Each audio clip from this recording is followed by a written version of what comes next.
hair slicked back, I'm coming to your town. In my pink Cadillac, I'm just a honky tonk man. I'm just a honky tonk man. I'm just a honky tonk man. I'm cool, I'm cocky, I'm bad. Probably, maybe you can briefly tell us your colorful moments in your illustrious Well, career. first of all, I'm the greatest WWE Intercontinental Champion of all time, as voted on by WWE.com this past summer by the fans. I beat out Macho Man Randy Savage. I beat out Ricky the Dragon Steamboat. I beat out all of them to be the greatest Intercontinental Champion of all time. But you did lose the title in a matter of 30 seconds to the Ultimate Well, Warrior. now that was 13 seconds. Let's get the math right, Yeah. and that did happen. But you know, historically speaking, I'm still the greatest of all time, no matter who I lost to. And you know what? When Ric Flair goes, woo, 13 times world champion, that means he got beat 13 times. I only lost one match to the Ultimate Warrior. About your guitars, how many guitars have you broken? I do not know. You're talking sometimes 9, 10 a week for 10 or 12 weeks, 100, 200, 300, I don't know. It was a large number of guitars that were broken, but just like I said on television, there was only 5 real major shots that happened, and that would be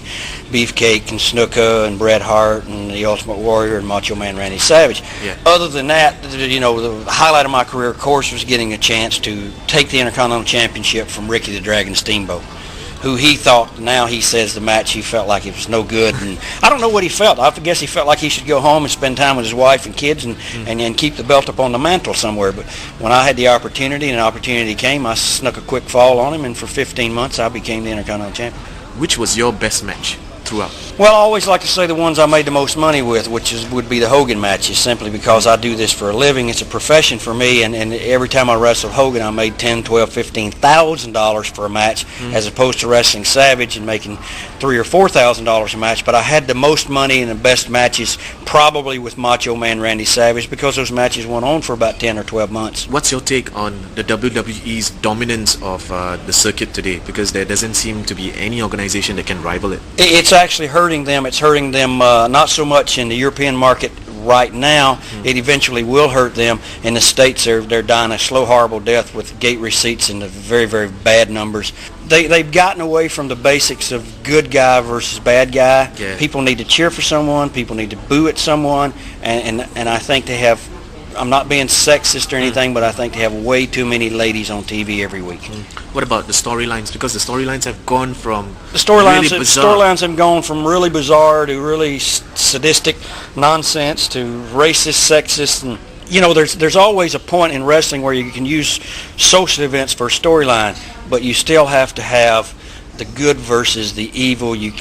What they have right now is soap opera writers from Hollywood, California, writing the interviews and the segments on television. Yeah. Wrestling fans typically do not watch soap operas, so they can't follow this mentally.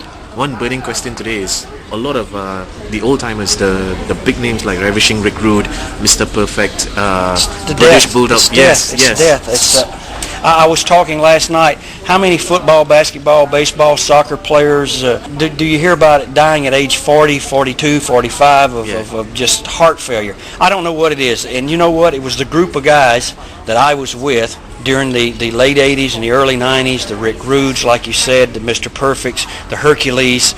The list goes on. The Boss Man. Boss Man was supposed to be on this tour. Yeah. But it's a sad case, and I really don't know I don't know if they've not been able to adjust their lifestyle to a changing lifestyle where they're not in the spotlight, they're not making the big money anymore. I really, you'd probably have to talk to a sports psychologist, because they deal with this with pro athletes all the time. What would you like to be remembered as? The greatest Intercontinental Champion of all time. Honky tonk man, I'm cool, I'm cocky, I'm